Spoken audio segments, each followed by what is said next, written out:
Mike Bohn joined now by the UFC's newest, biggest signing, Michael Venom Page, who debuts against Kevin Holland, UFC 299, March 9th. Mike, it's been a few weeks now since this news came out and everything. Does it feel any different? Are people, approaching you differently, being like UFC fighter Michael Page now, as opposed to, just maybe floating around doing some other stuff? To be fair, I feel like nothing feels like it's changed just yet. People still come up to me and ask me if I do UFC, so this time I can just say yes. Right? Instead How, of try how many times have you educate got that people. question over the years where it's like, Yeah, yeah, I'm an MMA fighter and you have to explain to them that, you are fighting at the highest level, but it isn't yeah. those three letters that are kind of so synonymous with the sport. Exactly that. But no, it still feels good. Still feels I'm still excited, buzzing. I've definitely got a new energy about me, in the gym. I think a lot of people have already said that in the gym. So I'm definitely excited about obviously the signing, but also this fight. So it's a great first fight. Yeah, and I mean, I'm here in Toronto, and I know this is like being discussed for a little while, and maybe it came out that image and stuff that maybe the fight would be here in January. I Yeah. guess what was what the timeline like as far as getting this deal done, and how close was it to actually maybe having the debut in January as opposed to March? No, to be weird, yeah, it was very weird because that January thing, it really wasn't a thing. And even the we when I was speaking to the UFC, he was still in negotiations when all that kind of stuff came out. I hadn't signed anything, um, and there was talks of me potentially fighting him, and a few other names came across, and it was everything was still open in the open. Nothing secured, nothing finalized. So it's just kind of weird that it kind of landed here anyway. But yeah, it wasn't unfortunately for the Canadian fans, it was never really going to be there. Right. I mean, the card you landed on, obviously unbelievable. We still Yeah, see, getting deeper. They added Dustin Poirier and Benoit Saint yeah, Denis as the co-main event the other day. Is yeah. this like the preferred scenario? I mean, like maybe on a lesser card, there would be more attention on this debut. On this one, it's just going to be one of like multiple amazing fights. Is that better for you? Do you like kind of being just part of this massive event and maybe having a little bit less attention and less pressure on you? No, there's always going to be pressure regardless. Everyone's still going to be um, kind of analyzing what I'm capable of doing in the UFC.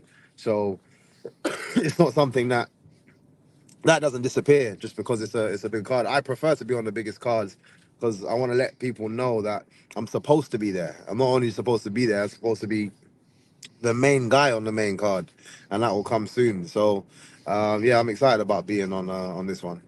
Yeah, it's going to be unbelievable. And I mean, of the two, Miami, probably a little bit better weather than Toronto this type of year. It's disgusting outside right now. So, And all my family are in Miami as well. So it's weird that it's kind of landed there because I got a load of siblings, cousins, friends, all in Miami. So it's I literally just came from there for Christmas. I spent Christmas and New Year's over there with my family. So it's just yeah, it's meant to be. It was written in the stars. yeah. Is there a gym that you train at when you're there? I've been to a few gyms over there, but not. I mainly just do my own training. Yeah. So, not going to like head there early and, do the final weeks of camp at anything like that. Nah, I'm used to. I'm experienced enough to like I've done it many times before. I haven't just fought in the UK, so Mm-hmm. I fought a lot in the States, and I do the same thing. I do all my training camp over here. We fly people in. I get the rounds in. I get prepared the right way, and then I fly out a week before to do the weight cut. Mm-hmm. And you mentioned kind of off the top, like the new energy, all that kind of stuff. Can you elaborate on a little bit more on what that's like? Is it just, mentally, physically? It'll be almost a year since you fought MMA last too. By the time this happens. Yeah, you know what? I think it's just mentally. It's just I think that excitement has just hit me in the gym. So I'm visualizing already. I'm seeing exactly what I'm gonna do, and what it looks like is it gives my teammates a bit of a headache.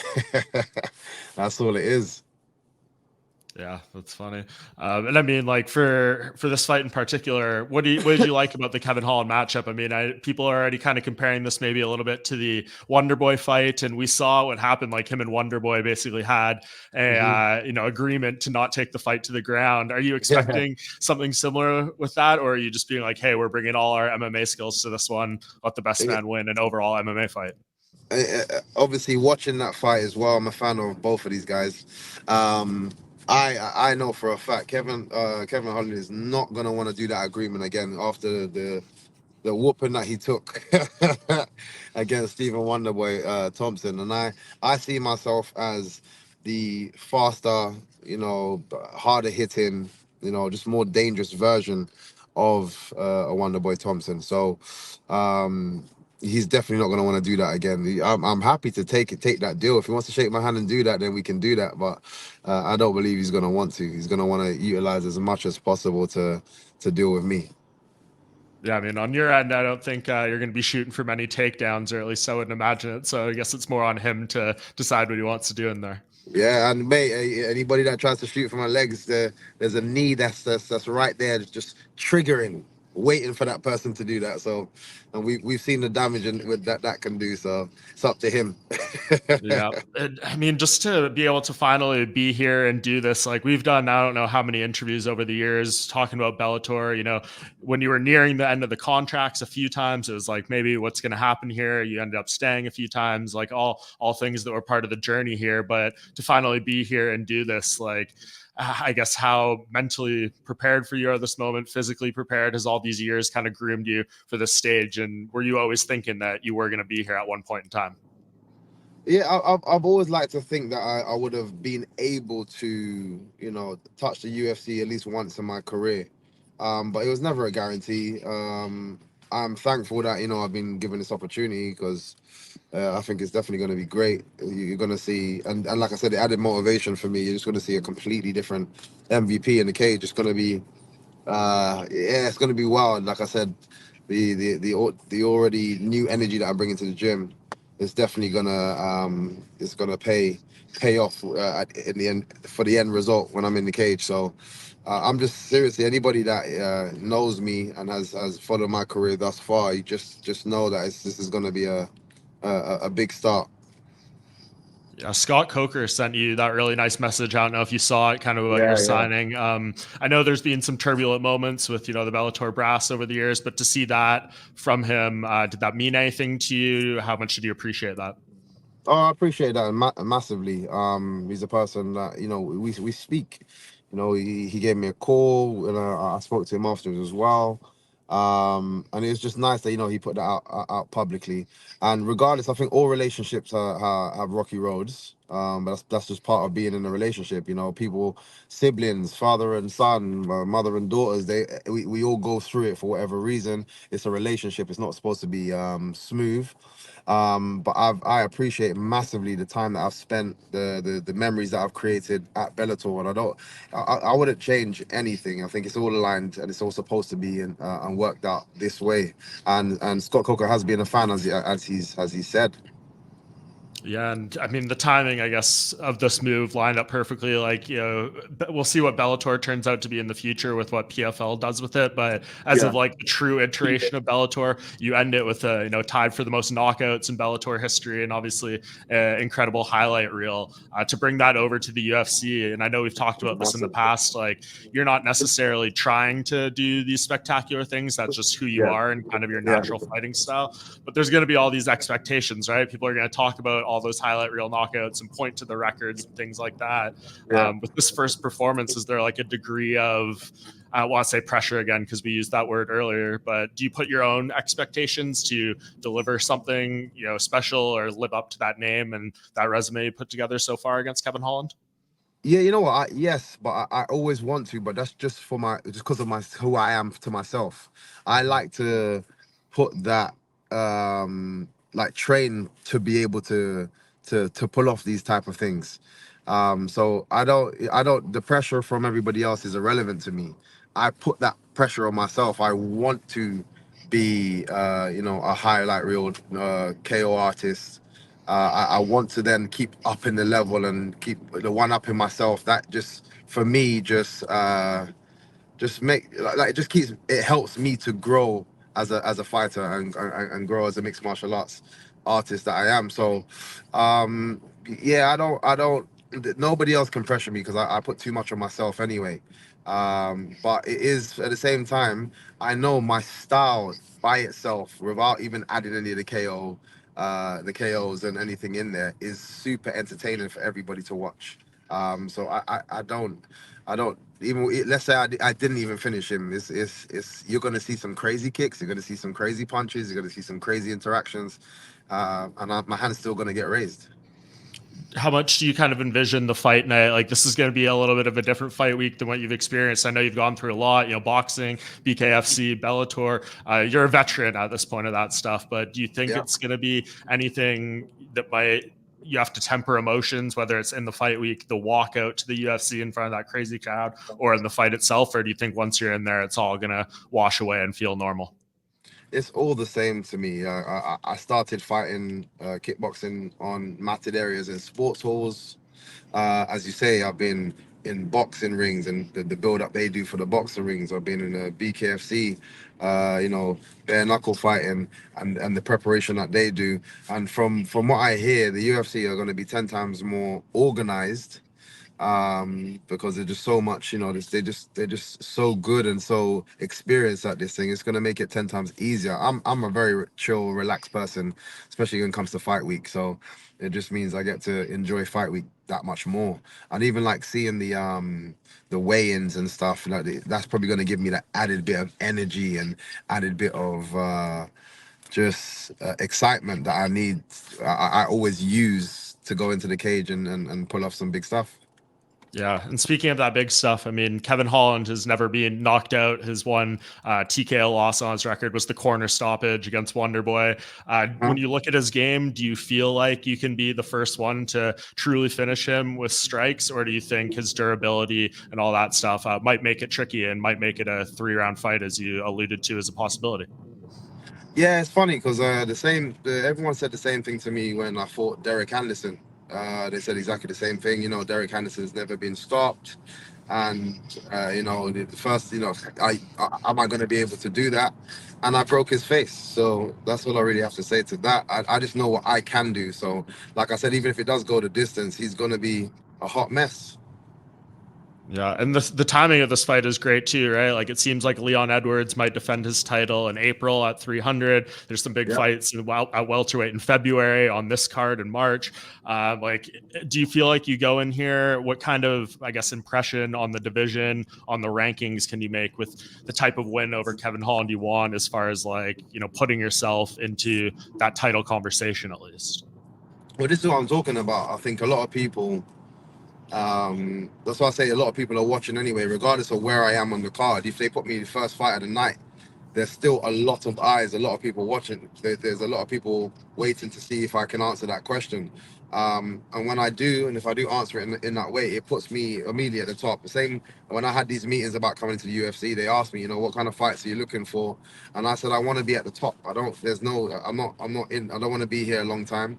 I want to be here and just make as much noise, have a fun time, put on some great fights, and that's it. So I want to be big knockout, and then let's go for the belt. Hopefully, Leon still got the belt. I definitely believe that he can still have the belt. We can sell out a stadium. We can make so much noise together. I'll sell out a stadium in the UK, and just bring an untold story to the UFC.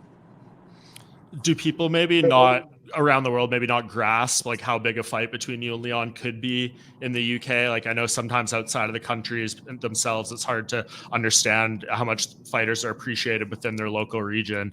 How significant of a fight do you think that would be? It's a massive fight. It's an absolutely massive fight. UK. It makes a statement to where the UK artists are at this stage of the MMA world, shall I say? Like, the UK guys are doing so well. All you have to do is look across at Tom Aspinall, doing his thing as well at heavyweight. And then just the fact that we can get two UK guys to mainline to headline a main event in the UK is unbelievable for a belt. Yeah, it's like I said, unheard of. Let's make it happen. Yeah, and it seems like, with that all being considered, maybe an inside track a little bit if UFC kind of agrees that it's that significant. But do you see kind of Michael Chandler's path too when he came over from Bellator? They put him in a prominent fight right off the bat, and 2 fights later he was fighting for a title. I'm sure you're maybe looking for a little more consistency in your UFC run than he's had so far. But when you look at him and just the name value he brought over, the fan excitement, do you feel like there's a lot of parallels you can mimic there? Yeah, 100%, 100%. I don't see myself as any different. I feel like I've made as much as he's had a lot more accolades to his name. I feel like I bring quite a big name over, so I'll be treated exactly the same. I'm going to be right at the top. That's why they give me someone like Kevin Holland. It means they're not starting me at the bottom. They're not starting me. I don't have to develop myself. I'm already a developed, established athlete in the MMA world. A lot of people are excited already that I've just announced. So again, once I put this guy away, then I think everyone's gonna be okay. Yes, we need to see, can he really get to that level? And I'm here to prove that. Yeah, and just a couple more things before I let you go. You mentioned you think Leon could maybe hold on to that belt until you see him. It sounds like Bilal will be next for him, probably at 300, and maybe Shavkat Rakhmonov after that. Those seem to be maybe two of the trickier style matchups for him. I guess start with the Bilal fight. What do you think Leon would have to do to win that, and how do you see that going? You know what? I think we're past underestimating Leon Edwards, and I think we've been doing that for a long time. Yes, it's tricky, but yeah, I reckon he's had one of the hardest runs to the title. His story is amazing. You can see his grit, you can see his heart. The fact that he pulled out that spectacular win the first time he fought Usman, and then went and did it again. And then the display that he put on the other day, I reckon he could have done a little bit more, but yet it was still a dominant display. Um, I think me personally anyway, but I think a lot of people should be underestimating Leon. Leon Edwards is truly the best welterweight in the world, and rightly so. So, like I said, I can still see him being the champion, regardless of the names that you've just thrown that can potentially be fighting him before I get there. He's definitely, I reckon he'll definitely be holding that belt for a little while. Yeah. Do you guys have much of a relationship, you and Leon? Yeah, we're cool. Yeah, we're cool. We're not the best of friends. There's nothing. There's no animosity. I got much respect for him. He's got much respect for me. We've been in many places together, been out together a few times as well. But like I said, I'm a prize fighter. It's regardless of anything. I've come from being in the kickboxing world, at a world level, going for a world championship, fighting my brother, my own blood brother, on for a world title.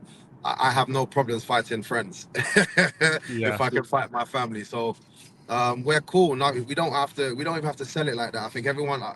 Me personally, I'm overseeing people have to, bad mouth each other and all that kind of stuff in order to sell a fight. It's a spectacular fight because of who we are stepping into the cage. We don't have to do all the extra crap. Yeah, I agreed. I was just wondering, it's not Paul Daly part two or anything like that. Nah, not at all. That's very different. We don't even mention his name anymore. Yeah, fair play. And just lastly, I wanted to ask you, kind of off topic from your fight, but I know you're a big boxing fan, obviously big MMA fan. Being Yeah. in the UK, what do you think of the Anthony Joshua Francis Ngannou announcement and that fight? Yeah, I know I'm gonna get this question many a times. I'm very excited for the fight. I feel like I'm conflicted because me and AJ are friends. It's a person I speak to. You know what I mean? Like, Merry Christmas, Happy New Year. You know what I mean? He's a cool guy. And he's had his ups and downs in the boxing career, but he seems to be getting back to his groove. Uh, but it's an exciting fight. Um, for me, I got massive respect for Ngannou. Again, another person that's got such an amazing story. Uh, kind of went against the grain and he still ended up at the top, which is amazing to see. And regardless, obviously, my heart is going to be with AJ that night. But there's two athletes that I support massively. Whoever wins, congratulations to them, and both sides are still going to have an amazing career then after. But it's a great fight, absolutely great fight. Yeah, I can't wait for it. Do you think, for Ngannou, like obviously he blew the world away with his performance against Tyson Fury, but that element of surprise is a little bit gone now, right? We've seen, rounds of him in boxing, and I know he said the other day, like that performance is the worst I'm ever going to be as a boxer because he's only going to get better. But does that element of surprise being gone like change the fight a little bit? If you're Anthony, do you feel maybe a little more comfortable knowing that you have some tape on him at least, and maybe those like MMA angles and things like that Tyson Fury didn't know how to prepare for? You kind of know a little bit more on it now. Yes and no. Yes, you have some footage to go on, but that footage it very much seemed like a very good game plan. Not the type of Ngannou beast that we know that likes to come forward, be aggressive. We haven't seen that side of him that we know exists from MMA. We haven't seen that side of him in the boxing world yet because he's only had the one fight, and he was very tactical about how he did that. He was very standoffish. He held back, and he was a counter fighter in that. He knew he's not going to beat him for speed, so he kind of sat back. I don't know if he's going to try to go for the same approach because it's a different fighter. So yeah, I wouldn't just go on that. And if he's being a clear up fighter that I know AJ is, and hopefully the guys are thinking the same. You can't. You still have to kind of expect the unexpected because you've only seen not too much of it. Yeah, agreed. All right, Mike. Well, I know we've been talking for years now and been waiting for this moment for you to do as a UFC fighter. It's been it's 2 months from today, I believe, UFC 299. Yeah. I guess just last thing, like, do you feel like this is the final stop of your combat sports journey? Like, are you going to be at the UFC for a little bit, do the best you can, and that's kind of where you see yourself closing this long, storied combat sports career out? Yeah, for right now, I think so. I think I'm gonna come here, make as much noise as possible, shock everybody that doubted me from the beginning of my career till now, and then just exit on a high, and exit just making a real statement in the game. Um, but I will be doing more in combat sports, but not necessarily fighting. So, but yeah, for now, that's my fighting career goes on. So I'm gonna focus on just kicking ass. For sure, man. No, you're doing great things with your team on YouTube and social media, and I know you've been at the desk Thank with you, man. Bellator and stuff. I'm sure once people get Yeah, to know you more and more, more of those opportunities will come your way, man. So have a safe definitely. rest Thank of you, your man. training camp and everything, and we'll see you in Yeah. Miami in a couple months. Take care, man. Thank you very much.